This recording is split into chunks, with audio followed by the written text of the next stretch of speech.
চাঁদ রাতে কি করেছি এবং কি খেয়েছি তার সব কিছুই তোমরা পেয়ে যাবে এই ভ্লগে। Hi everyone.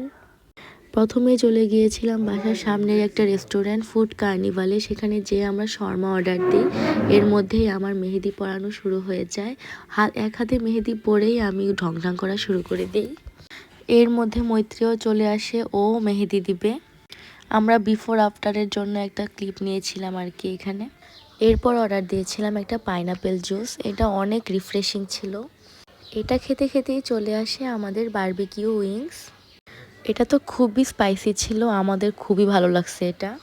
যাই হোক, এর মধ্যে আমাদের দুইজনেরই মেহেদি দেওয়া ডান। আমাদের সাথে মিমও জয়েন করেছে। মিম আমার আরেক হাতের মেহেদি দিয়ে দিয়েছে। তোমাদের চাঁদ রাত কেমন কাটলো অবশ্যই কিন্তু কমেন্ট করে জানাবে। আর এমন ভিডিও আরও পেতে আমার চ্যানেলটাকে কিন্তু অবশ্যই সাবস্ক্রাইব করে দিবে। টাটা, ঈদ মুবারক।